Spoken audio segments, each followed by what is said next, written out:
Assalamualaikum warahmatullahi wabarakatuh. Kami dari kelompok manajemen operasional akan presentasikan assignment 2 kami yang berjudul pengembangan produk ice cream balls dengan metode Quality Function Development atau QFD dengan kelompok kami yaitu ada Agnis dengan NRP 012, ada Rindu dengan NRP 061, ada Rute dengan NRP 067, dan saya sendiri Dewa dengan NRP 110 dengan dosen pembimbing Ibu Dewi. Bisa langsung ke abstraksi. Nah, untuk abstraksinya sendiri, Ice Cream Balls merupakan salah satu perusahaan es krim teratas di Indonesia. Nah, ini es krim ini melegenda karena menjadi pelopor es krim pertama di Indonesia. Dan pada tahun 2018 hingga sekarang, es krim Walls ini mengalami tingkat penjualan yang menurun dibanding tahun sebelumnya. Jadi karena adanya kompetitor ini juga merupakan salah satu penyebab penurunan penjualan es krim Walls. Oleh karena itu, tujuan dari penelitian ini adalah menjawab rumusan masalah dengan cara survei, sehingga menghasilkan data mengenai aspek-aspek kualitas produk yang perlu diperbaiki untuk perkembangan nilai jual produk ice cream balls, yang kemudian dianalisis dengan menggunakan metode QFD. Lalu metode penelitian yang dipakai yaitu pengumpulan data dan metode kuantitatif dan kualitatif. Setelah itu membuat HOQ sampai 4 tahap, dan yang terakhir melakukan analisis pengembangan produk. Oleh karena itu, hasil dari penelitian ini dapat bermanfaat dalam pengembangan produk ice cream balls dan dapat bersaing dengan kompetitor ice cream lainnya seperti AIC dan juga Glico. Ice cream balls dapat mengembangkan produknya dengan melakukan inovasi varian rasa, pengurangan harga penjualan, melakukan inovasi kemasan, serta menambahkan tekstur pada es krim agar dapat menarik lebih banyak konsumen dan dapat bersaing dengan kompetitor. Selanjutnya akan dilanjutkan oleh teman saya. Selanjutnya adalah bab 1, pendahuluan. Yang pertama adalah latar belakang. Ice cream merupakan salah satu jenis makanan penutup atau cemilan yang memiliki penggemar hampir di seluruh lapisan masyarakat, dari usia anak-anak bahkan hingga usia dewasa. Oleh karena itu, ice cream dapat dikategorikan sebagai salah satu hidangan yang populer. Selanjutnya, kami akan bahas mengenai salah satu merek ice cream yang sudah berumur tua, itu adalah Walls, yang merupakan ide dari Thomas Wall Jr. ketika perusahaan daging keluarganya bangkrut. Selanjutnya adalah Quality Function Development atau QFD, diperkenalkan pertama kali di Jepang pada tahun 1996 oleh Dr. Yoji Akao. QFD merupakan metode terstruktur yang dapat mengubah permintaan dari konsumen atau pengguna menjadi sebuah desain kualitas untuk merancang, mengembangkan, dan mengevaluasi produk sehingga produsen dapat menetapkan spesifikasi produk sesuai dengan harapan konsumen. Selanjutnya adalah ruang lingkup penelitian. Penelitian dalam analisis Quality Function Deployment atau QFD terhadap survei ice cream walls produk waktu perusahaan PT Unilever Tbk dilakukan dalam ruang lingkup masyarakat dengan mayoritas umur 17 tahun ke atas dengan rata-rata profesi sebagai pelajar dan pekerja. Selain itu, survei juga dilakukan terbuka lebar untuk seluruh kalangan masyarakat, khususnya orang-orang yang pernah mencoba produk ice cream walls. Survei dilakukan secara lebih komprehensif dengan menargetkan responden dalam range usia 17 sampai 30 tahun sehingga hasil penilaian dan pendapat yang diberikan dapat membantu dalam perkembangan produk walls. Selanjutnya adalah rumusan masalah. Yang pertama, bagaimana penilaian dan saran konsumen dari setiap aspek terhadap produk ice cream walls untuk menjadi acuan perbaikan produk dengan menggunakan metode Quality Function Deployment atau QFD. 2, bagaimana tindakan yang dilakukan perusahaan untuk melakukan perbaikan produk. Lalu kemudian ada tujuan penelitiannya. Yang pertama, mengetahui penilaian dan saran konsumen dari setiap aspek terhadap produk ice cream walls untuk menjadi acuan perbaikan produk dengan menggunakan metode Quality Function Deployment atau QFD.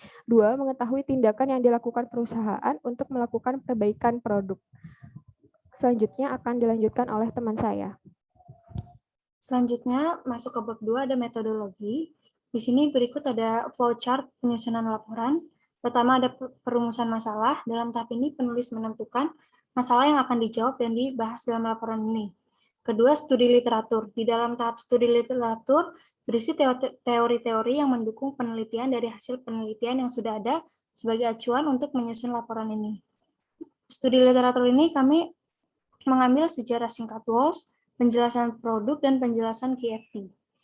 Terus Ketiga, ada metode pengumpulan dan identifikasi. Metode pengumpulan data yang penulis gunakan di dalam laporan ini yaitu metode survei dengan menyebarkan kuesioner menggunakan media Google Forms sehingga penelitian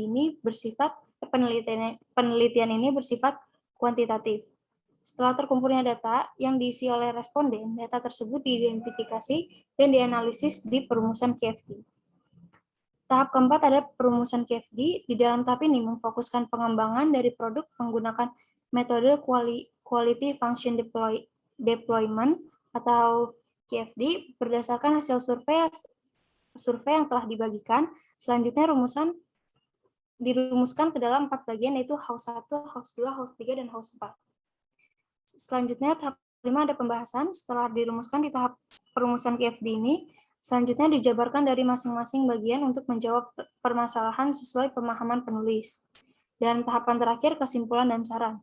Setelah tahapan diatasi dan dilewati, disimpulkan hasil dari pembahasan untuk menjawab perumusan masalah dan tujuan laporan ini dibuat dan terakhir diberikan saran oleh penulis atas hasil laporan.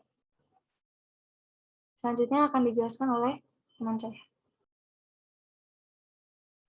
Untuk metode pengumpulan data sendiri, dalam menyusun laporan ini menggunakan metode survei yang setelah menggunakan Google Form,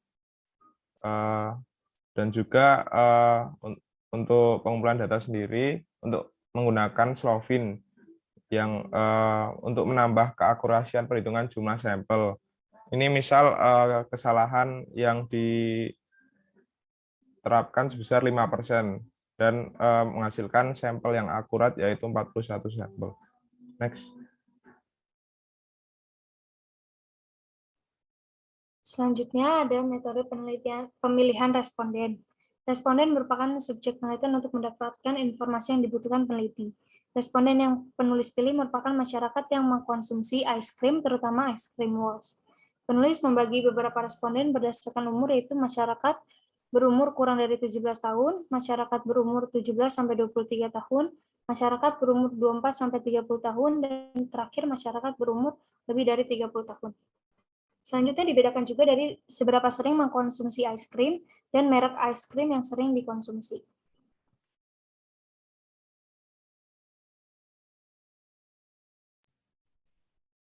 Kemudian bab 3, analisis. Yang pertama itu penjabaran hasil survei. Hasil Google Formulir. Setelah melakukan survei dengan cara menyebarkan kuesioner kepada para penikmat es krim dengan menggunakan platform Google Form, didapatkan sebanyak 46 responden yang dapat dianalisis menurut umur seperti gambar di bawah ini. Dari gambar di atas bisa dilihat, mayoritas responden memiliki umur sekitar 17-23 tahun sebanyak 82,6% atau sekitar 38 orang. Kemudian diikuti dengan umur lebih dari 30 tahun sebanyak 10,9% sekitar 5 orang, dan rentan umur 24-30 tahun sebanyak 6,5% sekitar 3 orang. Kemudian dari tabel di atas didapatkan data mengenai seberapa sering responden mengkonsumsi es krim. Sebanyak 65,2%, sekitar 30 orang, jarang mengkonsumsi es krim, dan diikuti oleh sebanyak 34,8% atau sekitar 16 orang sering mengkonsumsi es krim. Kemudian dari tabel di atas didapatkan data mengenai beberapa merek es krim yang sering dibeli oleh responden. Sebanyak 69,6% atau sekitar 32 orang dari 46 responden sering membeli es krim Walls. Kemudian diikuti oleh sebanyak 45,7% atau sekitar 21 dari 46 responden sering membeli es krim Ice. Kemudian sebanyak 28,3% atau sekitar 13 orang dari 46 responden dan sebanyak 8,7% sampai 2,2% sering membeli merek es krim lainnya. Selanjutnya didapatkan pendapat tentang es krim yang sering dibeli oleh responden, mulai dari rasa yang enak, murah, memiliki rasa yang unik, dan juga tidak mengakibatkan tenggorokan sakit. Kemudian dari gambar di atas didapatkan data mengenai responden yang pernah mencoba es krim Walls, dan didapatkan hasil bahwa 100% responden pernah mengkonsumsi es krim Walls. Selanjutnya, didapatkan pendapat responden tentang kelebihan es krim Walsh dibanding dengan merek lainnya, yaitu rasa yang khas, yaitu rasa susu, kemudian harganya murah, tekstur yang lembut, mudah dijumpai, dan tidak membuat sakit tenggorokan. Kemudian dari gambar di atas didapatkan data mengenai masihkah responden membeli es krim Walsh. Didapatkan sebanyak 73,9% atau sekitar 34 orang masih membeli es krim Walsh. Dan sebanyak 26,1% atau sekitar 10 orang sudah beralih ke merek es krim lain. Kemudian didapatkan pendapat responden yang sudah beralih ke merek es krim lain yang disebabkan oleh harga, varian rasa, tekstur yang terlalu lembut, dan juga ada merek lain yang mudah dijangkau atau ditemui.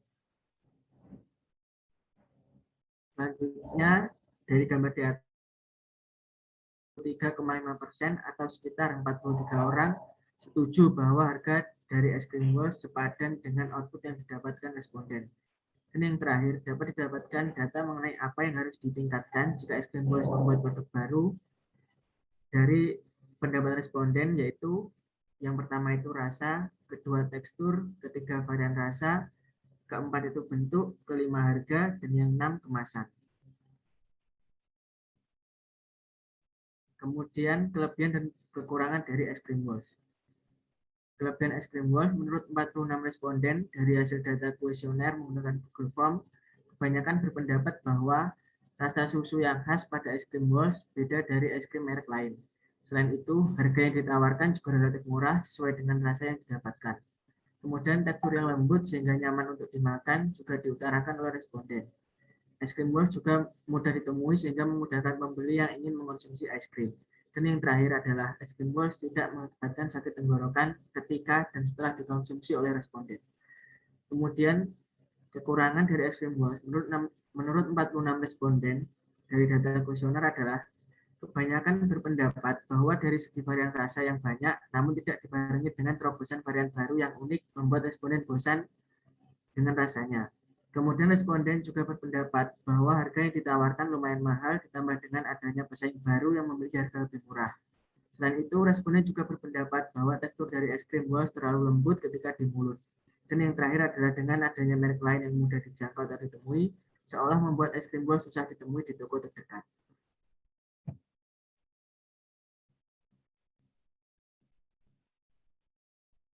Kemudian, host quality 1.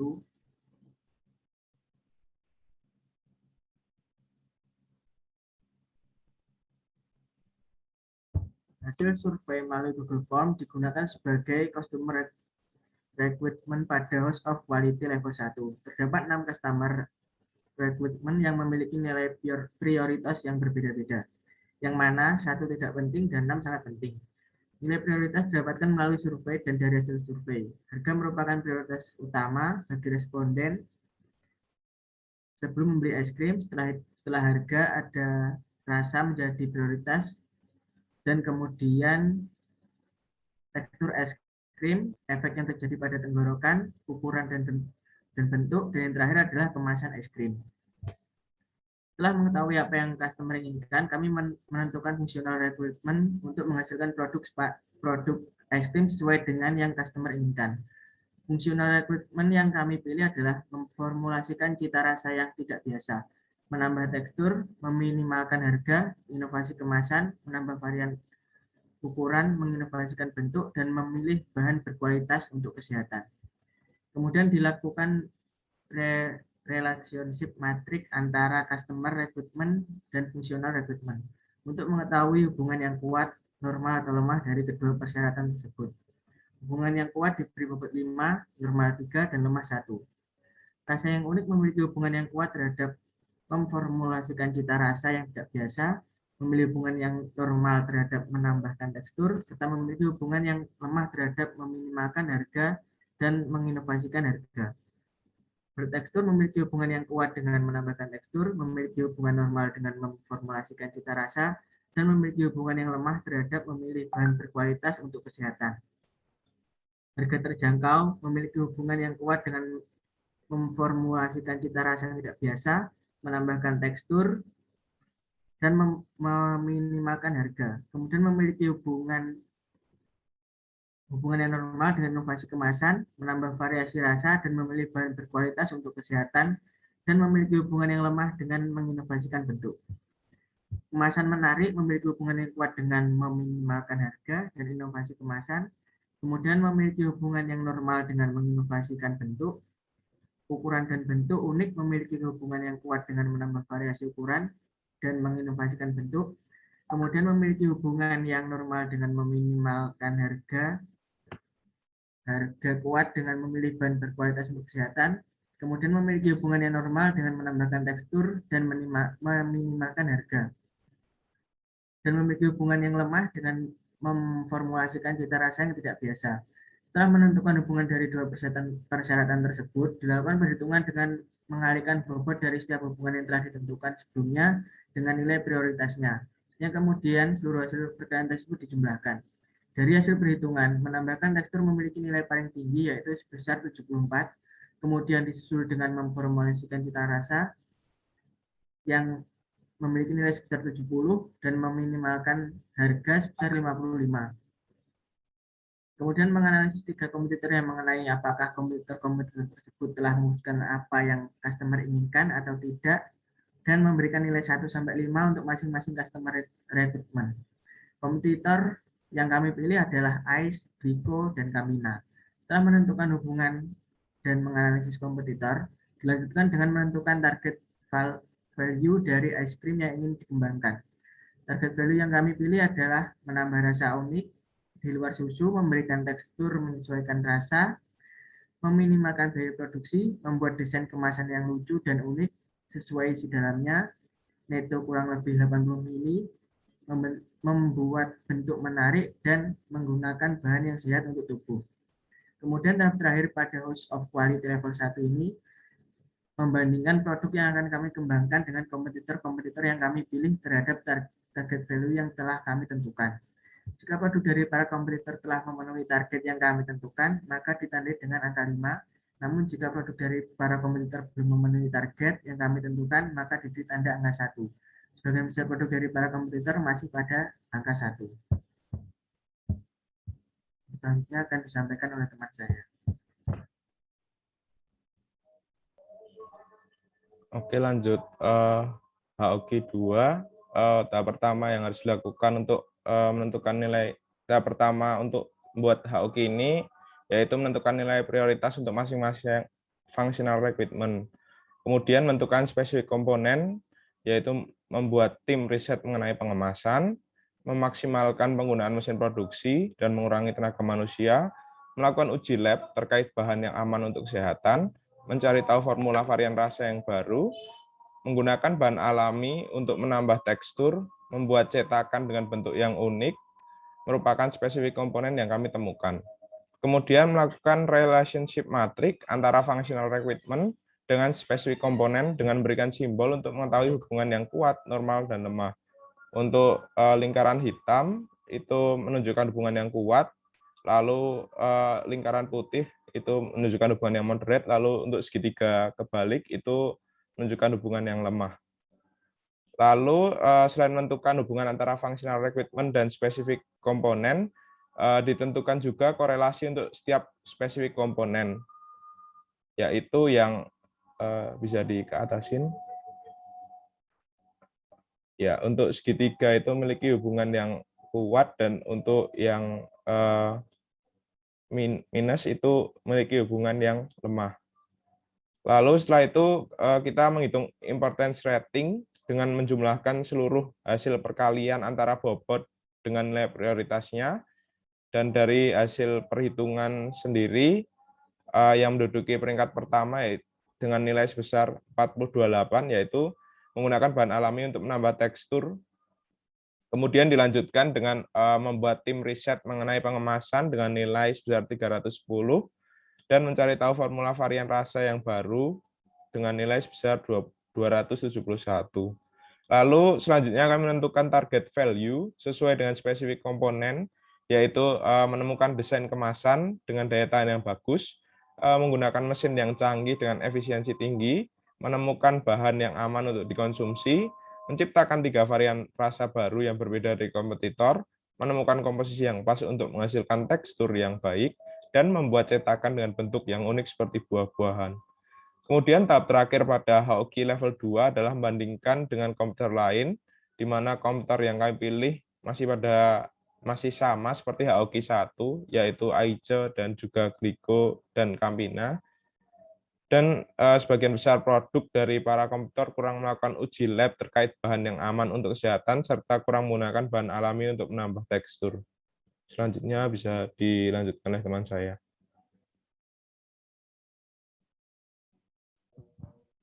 Selanjutnya adalah host of quality 3. Di sini kami menentukan spesifik komponennya, itu ada membuat tim riset mengenai pengemasan, memaksimalkan penggunaan mesin produksi dan mengurangi tenaga manusia, melakukan uji lab terkait bahan yang aman untuk kesehatan, mencari tahu formula varian rasa yang baru, menggunakan bahan alami untuk menambah tekstur, dan membuat cetakan dengan bentuk yang unik.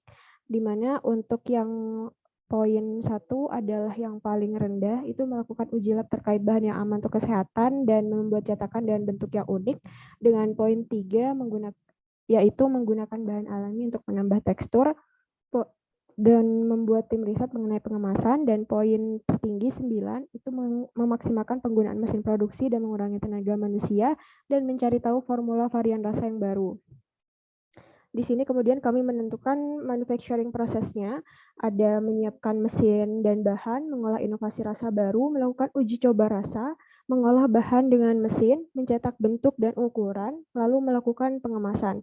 Di sini merupakan hasil hubungan antara spesifik komponen dan manufacturing prosesnya, di mana untuk segitiga terbalik itu menandakan hubungan yang lemah, untuk lingkaran hitam menandakan hubungan yang kuat, dan lingkaran putih menandakan hubungan yang normal. Begini untuk hasilnya. Lalu kami menemukan target yang harus dicapai, yaitu memastikan pabrik higienis dan mesin lengkap, mendapatkan komposisi bahan yang sesuai hingga ditemukan rasa yang unik, inovasi rasa diterima di masyarakat, memproduksi produk dalam jumlah besar dengan bentuk sesuai cetakan, mencetak produk dengan bentuk identik, dan kemasan aman dan rapi. Di mana di sini kami menemukan hasil technical importance ratingnya itu yang paling tinggi adalah memastikan pabrik higienis dan mesin lengkap dengan nilai 473,8. Lalu dilanjutkan dengan poin 461,54 yang dipegang oleh mendapatkan komposisi bahan yang sesuai hingga ditemukan rasa yang unik, dan begitu pula selanjutnya yang telah terlampir. Selanjutnya untuk host of quality 4 akan dilanjutkan oleh teman saya.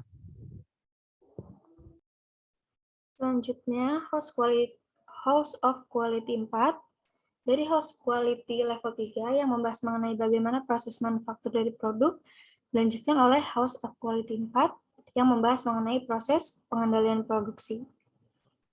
Tahap pertama yang harus dilakukan adalah menentukan nilai prioritas untuk masing-masing proses manufaktur.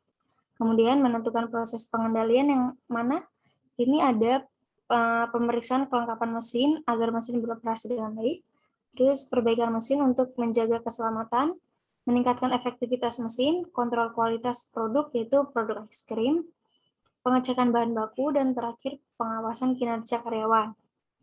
Setelah itu melakukan relationship matrix antara proses manufaktur dengan proses pengendalian dan memberikan simbol untuk mengetahui hubungan yang kuat, normal, dan lemah. Di sini disimbolkan hubungan yang kuat itu ada bulat hitam, hubungan yang normal bulat putih, dan hubungan yang lemah itu segitiga. Setelah itu menghitung important rating dengan menjumlahkan seluruh hasil perkalian antara bobot dengan nilai prioritasnya. Dari hasil perhitungan, bisa di-scroll. Dari hasil perhitungan, 3 proses pengendalian inilah yang memiliki nilai paling tinggi, yaitu meningkatkan efektivitas mesin sebesar 600, kemudian dilanjut pengecekan bahan baku sebesar 550, dan pemeriksaan kelengkapan mesin yaitu sebesar 525. Tahapan terakhir pada host of quality 4 ini yaitu menentukan quality target agar produk yang dihasilkan sesuai dengan standar dari produk yang ingin dikembangkan. Quality target yang kami tentukan adalah mesin beroperasi dengan baik, meningkatkan keselamatan kerja, pekerjaan lebih efektif dan efisien, meminimalkan kegagalan produk, bahan baku yang berkualitas, dan pemaksimalan hasil produksi dan pengurangan kecelakaan kerja. Selanjutnya akan dilanjut oleh teman saya.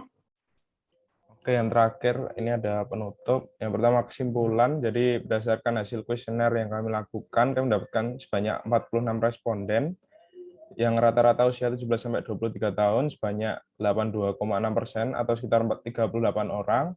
Kemudian diikuti dengan umur lebih dari 30 tahun ke bawah sebanyak 10,9% sekitar 5 orang, dan rentan umur 24-30 tahun sebanyak 6,5% atau sekitar 3 orang. Jadi berdasarkan hasil survei yang kami lakukan, kami menyimpulkan bahwa es krim Walls memiliki rasa susu yang khas, yang beda dari es krim lain, juga relatif murah sesuai dengan rasa yang didapatkan. Walls juga memiliki tekstur yang lembut sehingga nyaman untuk dimakan, dan ada yang berpendapat bahwa es krim Walls tidak mengakibatkan sakit tenggorokan ketika dan setelah dikonsumsi. Dan yang paling penting adalah es krim Walls itu mudah ditemui sehingga mudahkan pembeli untuk mengonsumsi. Tujuan dari penelitian ini yaitu menjawab rumusan masalah dengan cara survei sehingga menghasilkan data mengenai aspek-aspek kualitas produk yang perlu diperbaiki untuk perkembangan nilai jual produk es krim Walls yang kemudian dianalisis dengan menggunakan metode QFD atau biasa disebut dengan Voice of Customer. Dan berdasarkan pengumpulan data yang kami lakukan, jika disimpulkan es krim Walls itu akan banyak diminati jika melakukan pengembangan dalam hal rasa, tekstur, varian rasa, bentuk, harga, dan juga kemasan. Nah, maka untuk dapat memenuhi permintaan dari customer, kami membuat HOQ. Berdasarkan HOQ yang kami buat, kami dapat mengembangkan es krim Walls di beberapa komponen. Yang pertama yaitu pada varian rasa, kami akan melakukan riset untuk mencari formula varian rasa yang unik, sehingga akan ada varian baru yang unik yang menyebabkan konsumen tidak bosan untuk menikmati es krim. Lalu komponen kedua yaitu tekstur, kami menggunakan bahan yang alami, dengan begitu akan menghasilkan tekstur pada es krim. Lalu untuk yang ketiga yaitu harga, kami akan mengurangi harga produksi dengan meminimalisir kemasan serta penggunaan teknologi mesin dalam produksi juga akan mengurangi biaya produksi dan dapat mengurangi harga penjualan. Komponen yang keempat yaitu kemasan. Kami akan melakukan inovasi kemasan sehingga kemasan es krim menjadi lebih aman dan rapi serta memiliki daya tahan yang bagus. Komponen yang kelima yaitu ukuran dan juga bentuk. Kita membuat cetakan dengan bentuk yang unik seperti buah-buahan sehingga dapat menghasilkan produk dengan bentuk yang identik. Serta komponen yang terakhir yaitu bahan yang berkualitas untuk kesehatan. Jadi kami akan melakukan uji lab terkait bahan yang aman untuk kesehatan sehingga dapat menemukan bahan yang aman untuk dikonsumsi tanpa menimbulkan efek samping apapun. Lalu yang terakhir ada saran yang dapat kami berikan ke es krim Walls yaitu agar selalu melakukan inovasi produk. Es krim yang ditawarkan oleh Walls saat ini hanya terbatas saja sehingga kurang bisa bersaing dengan kompetitor es krim lainnya seperti AIC dan juga Frigo. Saran yang kelompok kami berikan agar es krim Walls dapat bersaing dengan kedua kompetitor itu yaitu es krim Walls dapat mengembangkan produknya dengan melakukan inovasi varian rasa, pengurangan harga penjualan, melakukan inovasi kemasan, serta menambahkan tekstur pada es krim. Lalu di bawah terlampir daftar pustaka, dan sekian dari kelompok kami. Mohon maaf apabila ada kesalahan dan terima kasih.